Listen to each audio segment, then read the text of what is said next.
नमस्कार साथियों, मैं डॉक्टर एमपी सिंह आप सभी का अपने यूट्यूब चैनल में स्वागत करता हूं। साथियों, आज मैं हेल्थ की चर्चा करने जा रहा हूं। आप स्वस्थ कैसे रह सकते हैं? स्वस्थ किसे कहा जाता है? WHO की गाइडलाइन के आधार पर स्वस्थ किसे कहा जा सकता है?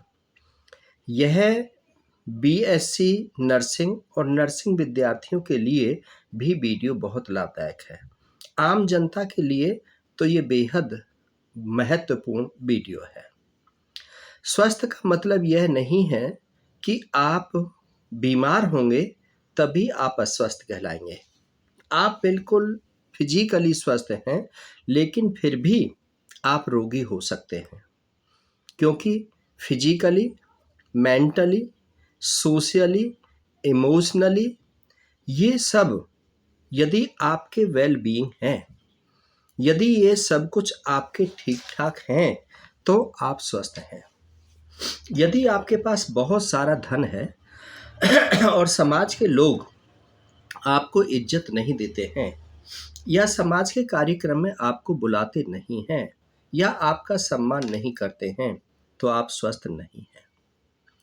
यदि आप चार लोगों के बीच में बात करते समय अनलॉजिकल, अनसिस्टेमेटिकल बात करते हैं और उससे वहाँ पर आवेश पैदा हो जाता है या लड़ाई झगड़ा हो जाता है, तो भी आप स्वस्थ नहीं हैं, क्योंकि आप दिमागी तौर पर ठीक नहीं हैं। आपका दिमाग सही से काम नहीं कर रहा है। कब बोलना है, कितना बोलना है, कैसे बोलना है, वह आपको नहीं आता है, जिसकी वजह से घर में भी तकरार होती रहती है और गली मोहल्ले में भी आपका अपमान होता रहता है, और बाहर कहीं जाते हैं तो अपनी जब सूझबूझ का परिचय नहीं देते हैं, ज़्यादा बोलते रहते हैं, अनलॉजिकल बोलते हैं, दूसरे की पचड़ों में आप टांग फंसा देते हैं, तो वहाँ से आपको अपमानित होना पड़ता है, जिसकी वजह से आपका स्ट्रेस लेवल बढ़ जाता है, आपकी दिमाग फटने लगता है, आप सोचने पर मजबूर हो जाते हैं, आपका बीपी हाई हो जाता है, आप उग्र हो जाते हैं, दीवार को पकड़ करके मारना शुरू कर देते हैं, कपड़ों को फाड़ना शुरू कर देते हैं, घर में लड़ना झगड़ना शुरू कर देते हैं, बाहर भागने के लिए चले जाते हैं, हैंगिंग कर लेते हैं, गलत दवाई ले लेते हैं, मरने की कोशिश करते हैं। तो साथियों, ये दिमागी तौर पर आप ठीक नहीं हैं। जो दिमागी तौर पर ठीक होते हैं वह बैलेंस बना लेते हैं। कोई ऊंचा भी बोलता है तो शांत हो जाते हैं, जब मौका लगता है तो अपनी बात को कह देते हैं और बहुत पोलाइटली स्पीकिंग में कहते हैं, सुनने की क्षमता रखते हैं। कौन किस भाषा से बोल रहा है, कैसे बोल रहा है, क्या उसकी भावनाएं, इसके पीछे क्या है, ये क्या उगलवाना चाहता है, ये क्या कहना चाहता है, इन सब में सामंजस्य जब आप बिठा लेते हो, तब आप वेलबींग होते हो, तब आप स्वस्थ होते हो। इमोशनली कि कोई किसी ने कुछ उकसा दिया, कुछ कह दिया, आप आव भाव फैल गए, आपको किसी ने चढ़ा दिया, कोई शब्द कह दिए, आप आवेश में आ गए, ये सब बातें भी स्वस्थ रहने के कगार नहीं है। ये स्वस्थ जब आदमी रह सकता है जब उसकी दिनचर्या ठीक हो, कार्यशैली ठीक हो, उसने अच्छी किताबों को आत्मसात किया हो, अच्छे गुरु रहे हों, अच्छे लोगों को सुना हो, माता पिता के अच्छे संस्कार रहे हों, माता पिता की बात को उस बच्चे ने सुना हो, बचपन में छोटों और बड़ों के अंदर अंतर को महसूस किया हो। ऐसे लोग जो प्रकृति के नज़दीक रहते हैं, एनवायरनमेंट के नज़दीक रहते हैं, क्योंकि हर बीमारी का इलाज एनवायरनमेंट में है। जब आपको शुद्ध ऑक्सीजन नहीं मिलेगी तो आपको अस्थमा हो जाएगा, आपको सांस की बीमारी हो जाएगी, इसलिए शुद्ध हवा का लेना भी बहुत ज़रूरी है। जब आप शुद्ध पानी नहीं पियोगे तो आपको, क्योंकि आपकी बॉडी के अंदर 72% पानी चाहिए, और जब पानी आप कम कर देते हो तो पानी की कमी हो जाती है, और जब पानी अशुद्ध पीते हो तो जल जनित बीमारियां हो जाती हैं। तो पानी का बहुत महत्व है। आप अपने इर्द गिर्द साफ सफाई, आप जहाँ रहते हैं, आप जहाँ काम करते हैं, जहाँ आपका ऑफ़िस है, जहाँ आप पढ़ाई करते हैं, यदि वहाँ की साफ-सफाई आप नहीं रखते हैं, तो भी आपको परेशानियों का सामना करना पड़ सकता है। यदि आप साफ-सुथरे कपड़े नहीं पहनते हैं, धुले हुए कपड़े नहीं पहनते हैं, आयरन किए हुए कपड़े नहीं पहनते हैं, तो भी आपको बीमारी हो सकती है।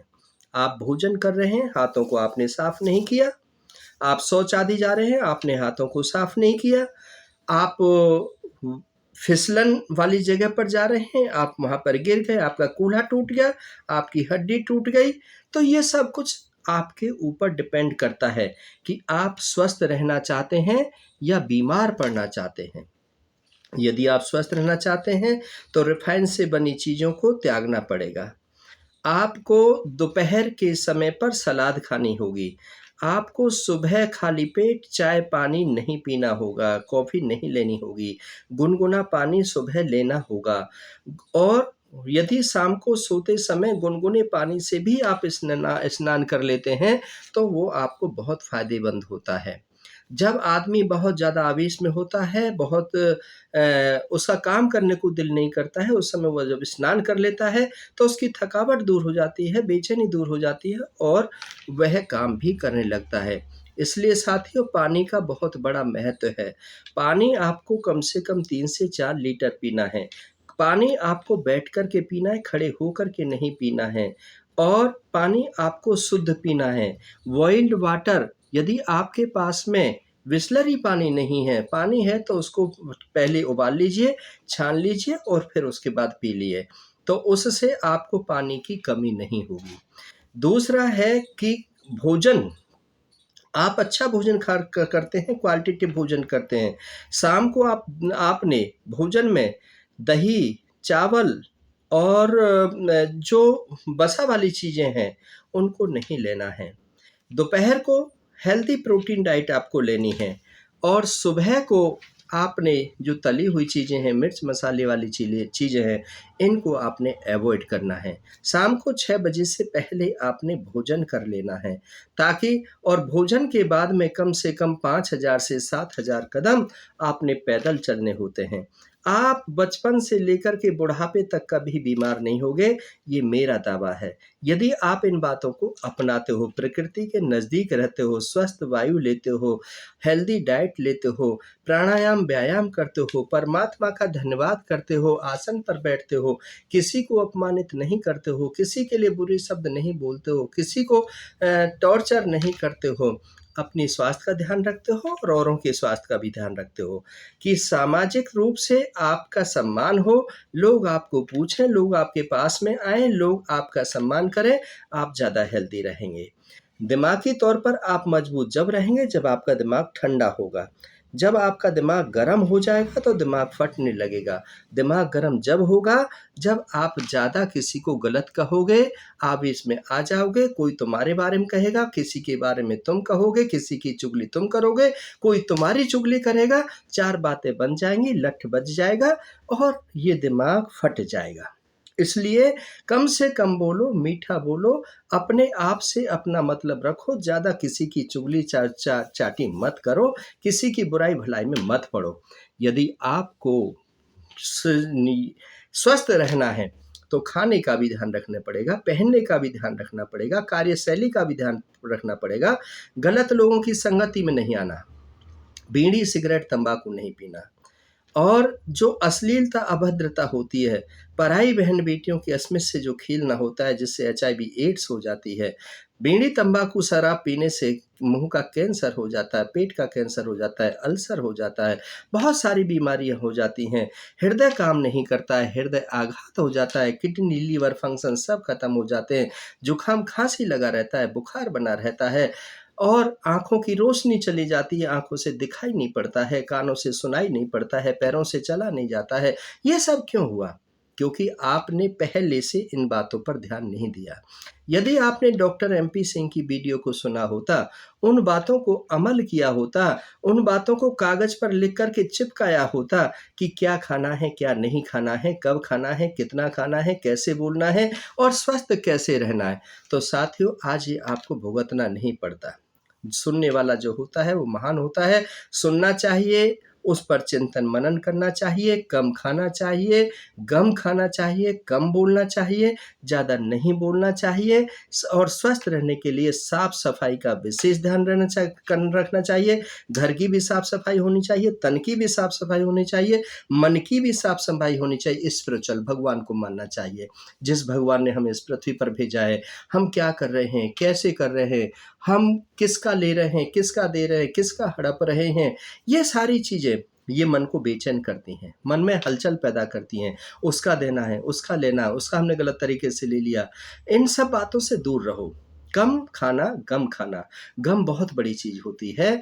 यदि किसी ने ले लिया है तो ये जन्म-जन्मों का युगांतर का है। लेकिन आप किसी की प्रॉपर्टी मत हड़पो, किसी की असमत से मत खेलो, 420 मत करो, किसी का पैसा लेकर के मर्डर मत करो, किसी का दुश्मनी निकालने के लिए उसका घर मत तोड़वाओ, उसका मकान मत तोड़वाओ। ये सारी चीज़ें आपको कभी ना कभी तो आप परेशानी करेंगी। यदि आज आप ताकत में हैं, आप यदि आज सरकार में हैं, आप यदि आज पैसा वाले हैं, तो बदलता है समय। जो पैसा वाला होता है वह गरीब बन जाता है और गरीब जो होता है वो अमीर बन जाता है। पता नहीं कब उसकी औलाद कब किस पद पर बैठ जाए, कब कोई पढ़ लिख करके अफ़सर बन जाए, कब कोई राजनेता बन जाए, कुछ पता नहीं होता। इसलिए सम रहना चाहिए। जब आप इन सब चीज़ों में सम रहोगे तो आप बिल्कुल स्वस्थ रहोगे। बीमारी सिर्फ़ बुखार नहीं होता है कि आपको बुखार आ गया, जुकाम हो गया, खाँसी हो गई, सिर में दर्द हो गया, पेट में दर्द हो गया, बदन में दर्द हो गया, ये कोई बीमारी नहीं है। बीमारी तो आदि-व्याधि ये हैं, जो तुम्हारे कर्म हैं कि गलत कर्म कर रहे हो, पैसा लेकर के, रिश्वत लेकर के काम कर रहे हो, घर पे जा कर के उसके बारे में सोच रहे हो, फिर चक्कर आ रहे हैं, फिर हॉस्पिटल लेकर के जा रहे हो, फिर बीपी बढ़ रहा है, फिर शुगर बढ़ रहा है, फिर जो कमाया था सारा बाहर निकल रहा है। तो साथियों इन चीज़ों से बचो। समाज एक दर्पण होता है, प्रतिबिंब होता है, वहाँ पर जब 10 लोग आपकी प्रशंसा करते हैं, बड़ाई करते हैं तो समझ लीजिए आप कोई नेक काम कर रहे हैं। 10 समाज के लोग आपसे पूछते हैं कि भाई साहब मेरा बच्चा क्या करना चाहिए, वो कितना पढ़ना चाहिए, कहाँ पढ़ना चाहिए, ऐसा करता है, ऐसा करता है। जब उसको समझा देते हो, उसको सही लाइन पे लेकर के आ जाते हो, तो आप बहुत अच्छा काम कर रहे हैं, नेक काम कर रहे हैं, पुनीत काम कर रहे हैं।